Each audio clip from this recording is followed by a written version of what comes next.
Welcome back to the Best PT Podcast. This is bonus episode 4, talking about postural drainage. Some general principles. Side lying is always a better position than supine to help drain the lungs, but not as good as sitting or standing. And in both the textbooks and the literature, prone positioning has been shown to help improve ventilation, oxygen saturation, and reduce the work of breathing in pulmonary patients, especially those with acute respiratory distress syndrome or ARDS.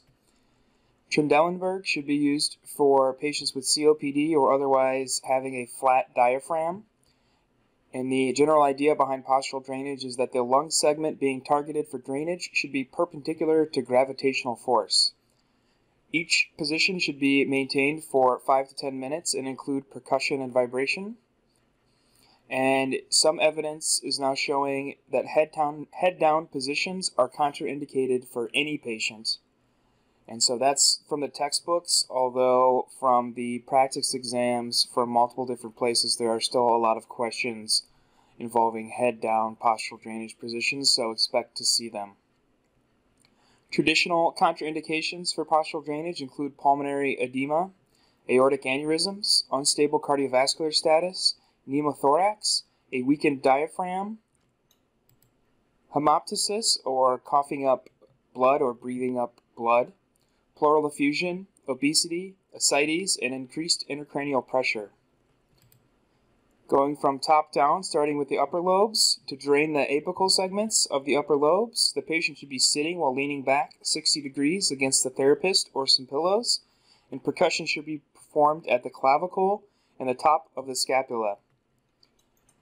To drain the posterior left upper lobe, the patient should be sitting while leaning forward 30 degrees over some pillows or bolster, and percussion should be performed at the left upper back. Anterior left upper lobe drainage, the patient should be supine with their head elevated 30 degrees, and percussion should be performed between the clavicle and the left nipple. Posterior right upper lobe should be performed in left side lying with the patient rolled 45 degrees back towards supine with percussion performed at the right upper back. And anterior right upper lobe should be performed supine with percussion between clavicle and left nipple. Moving down to the middle lobes, the right middle lobe should be performed in left side lying with the head 15 degrees below the hips, with the patient rolled 45 degrees back towards supine, with percussion occurring over or near the right nipple. And for the left lingula, the patient should be in right side lying with the head 15 degrees below the hips, rolled 45 degrees back towards supine, with percussion being performed over or near the left nipple.